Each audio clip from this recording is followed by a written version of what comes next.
जय हिंद साथियों। हाँ पता है काफ़ी दिन हो गया है क्लास स्टार्ट किए हुए नहीं, और काफ़ी दिन से क्लास हो नहीं रही थी। चलो आज शुरू करते, कोई दिक्कत नहीं है।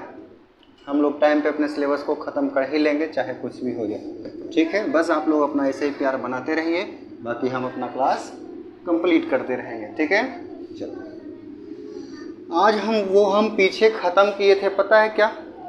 आवेश का सतत वितरण, कूलाम बता दिए, अचीय स्थिति बता दिए, निरक्षीय बता दिए।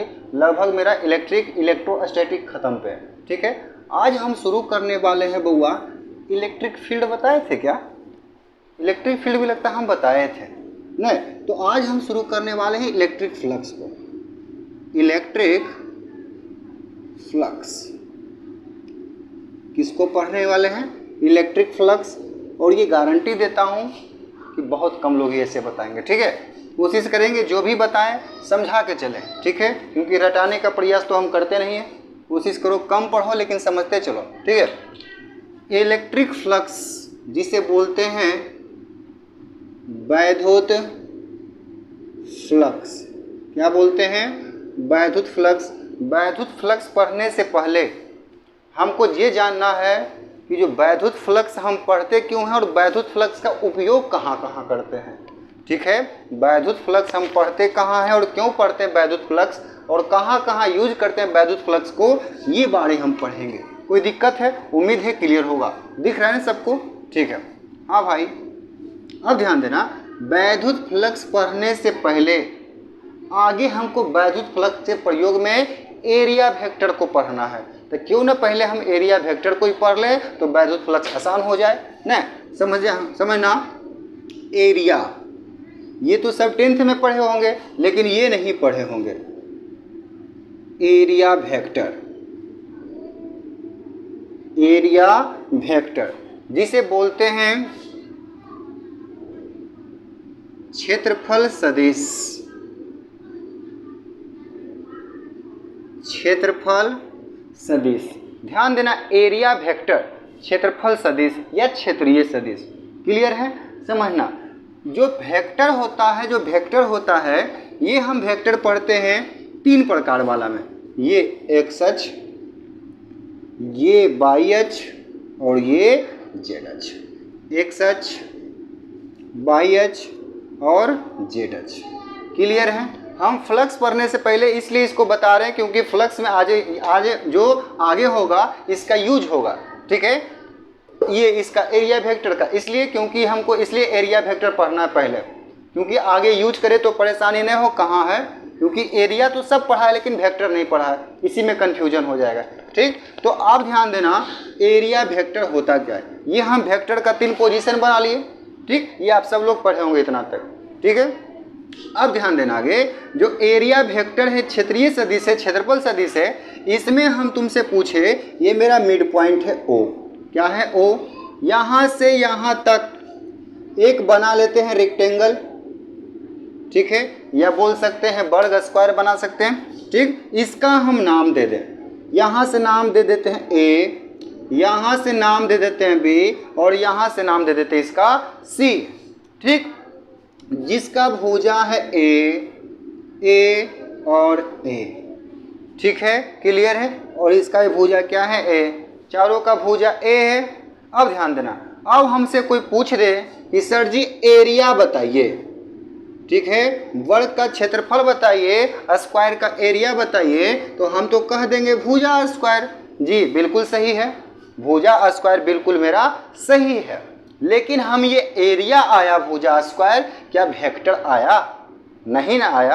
अब ध्यान देना, कैसे निकालेंगे? हमको बोल दे कि C से B, B से A का एरिया वेक्टर बताओ। क्लियर है? बात समझ में आई? ठीक, तो एक बात ध्यान देना, एरिया वेक्टर, वेक्टर लग गया इसका मतलब इसके ऊपर बार हो गया। क्लियर है? ठीक, तो एरिया को लिखेंगे A क्रॉस A, बोले तो A स्क्वायर। क्लियर है इतना? अब ध्यान देना, क्या बोला है? C से B, B से A। क्लियर है? तो हमको पता है दो सदिश, सदिश किसे बोलते हैं? 2 सदिशों का सदिश गुणनफल, यही होता है ना। यानी A क्रॉस A बराबर लिख सकते हैं मोड A साइन थीटा। कौन सा एंगल लिखते हैं इसको? Sine theta. तो यहाँ लिख देंगे, जब करोस के बाद क्या लिखते हैं? करोस रहे तो साइन थीटा। कोई दिक्कत है क्या? कोई दिक्कत है? वेक्टर में क्या लिखते हैं? Sine theta. क्लियर है? किसके बदले में? इसके बदले में। तो एरिया वेक्टर तुमसे पूछ दे कि सी से बी, ए का वैल्यू है सी से बी, कोई दिक्कत नहीं है सर जी। करोस है तो करोस दीजिए, फिर कहा बी से ए तो दे दो बी से ए, कोई दिक्कत है?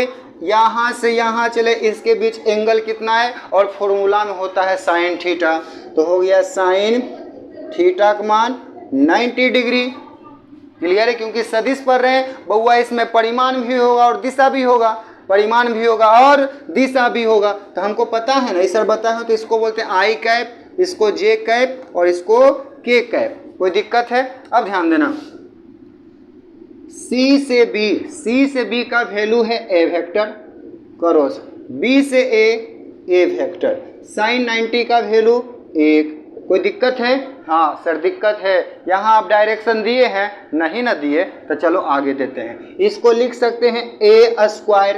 क्लियर है इतना?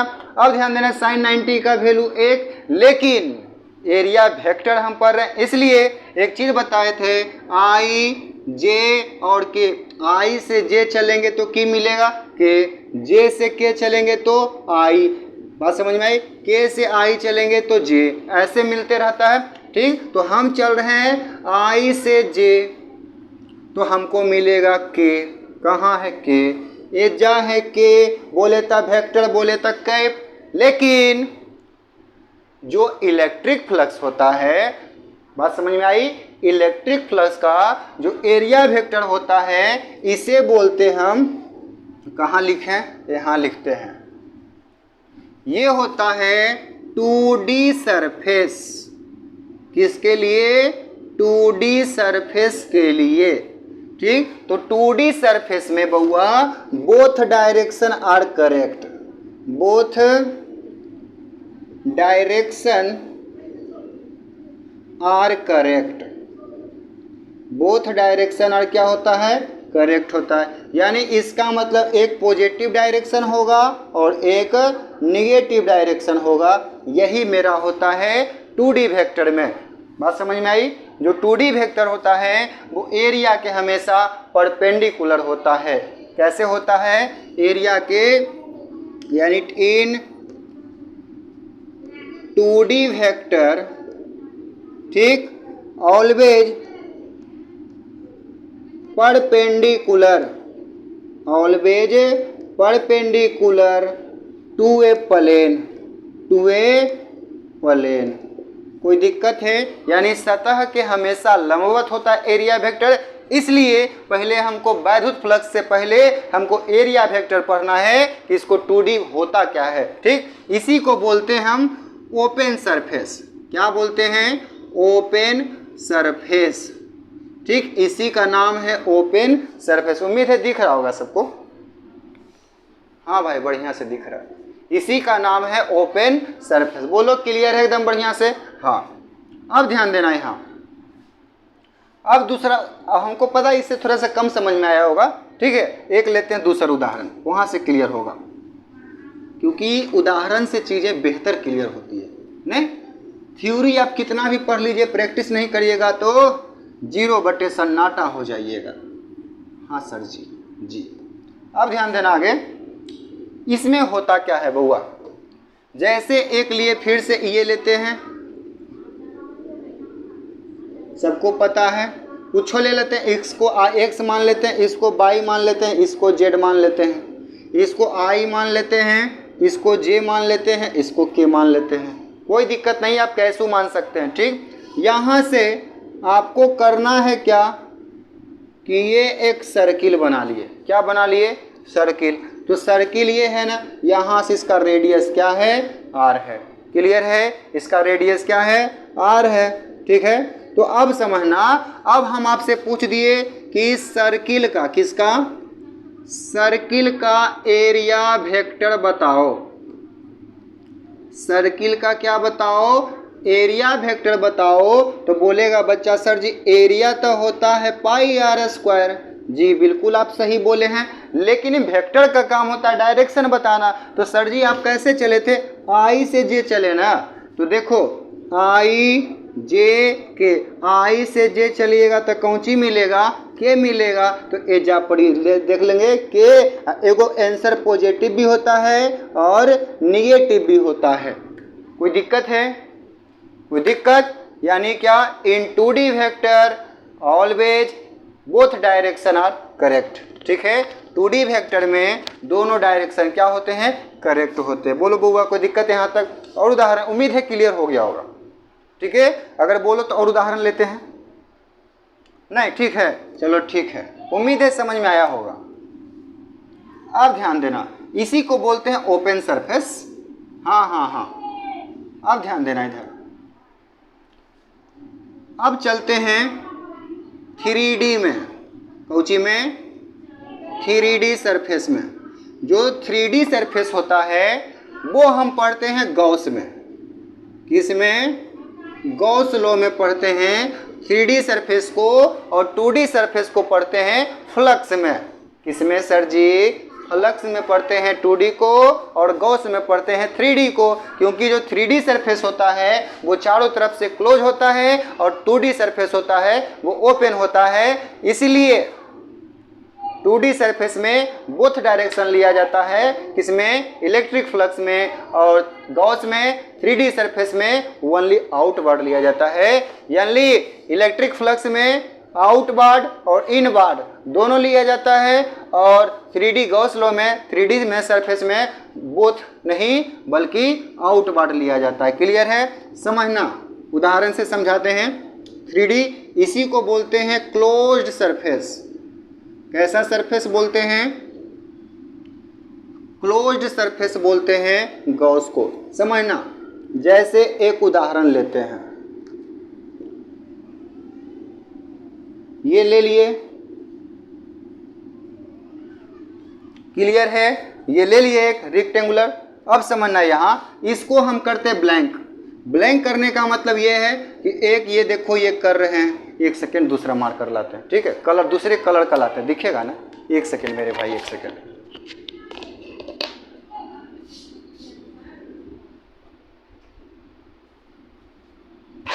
बस आ गए तुरंत।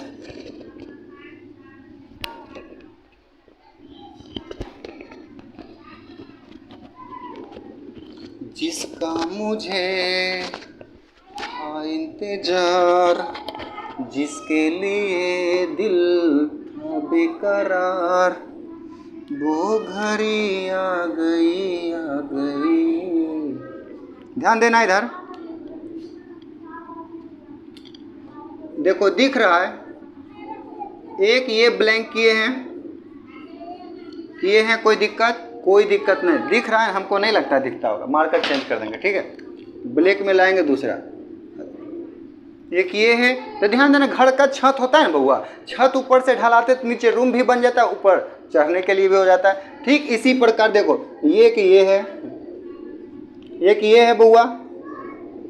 ठीक, इसको कवर करने का मतलब है बाहर भी कवर हो गया और अंदर भी कवर हो गया। दिमाग में घुस रहा है क्या होता है एरिया वेक्टर, किसके लिए, गॉस के लिए। और एक देखो ये है, एक देखो ये है, दिख रहा है क्या, यानी इसको रखने का मतलब उधर भी है और इधर भी, इसको रखने का मतलब नीचे भी है और ऊपर भी है। क्लियर हो रही बात, क्लियर हो रही ना बात। अब समझना, इसीलिए इन 3D सरफेस में जो एरिया वेक्टर लिया जाता है वो हमेशा आउटवर्ड लिया जाता है। कहाँ लिया जाता है बउआ, ऑलवेज टेक एरिया वेक्टर इन 3D में आउटवर्ड।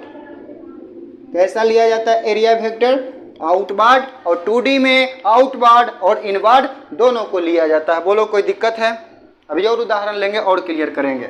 बोलो कोई दिक्कत, लेकिन ये याद रखना गॉस लॉ में 3D वेक्टर में इसे बोलते हैं क्लोज सरफेस, और क्लोज सरफेस में जो चारों तरफ से बाउंडेड एरिया होता है उसका एरिया वेक्टर ऊपर लिया जाता है, नीचे लिया जाता है, इधर लिया जाता है और इधर लिया जाता है। ठीक, ये हमेशा आउटवर्ड लिया जाता है। कोई दिक्कत नहीं सर? कोई दिक्कत नहीं, तो चलते हैं आगे। अगले क्वेश्चन तुमको उदाहरण से समझाते हैं, क्योंकि चीजें उदाहरण से बेहतर से समझ में होती है मेरे बाबू। देख इधर, इसके बाद ध्यान देना, ये इसीलिए नहीं लिखते इस मार्कर से। एक ये लेते हैं सिलेंडर, सिलेंडर, सिलेंडर, समझना। अब हम बोल दिए कि इसका देखो ये एरिया वेक्टर है, यानी फ्लक्स भागेगा ऊपर। एक एरिया वेक्टर ये है, देखो भोजपुरिया गाना नहीं सुने थे, छोड़ो नहीं बोलेंगे यहाँ से।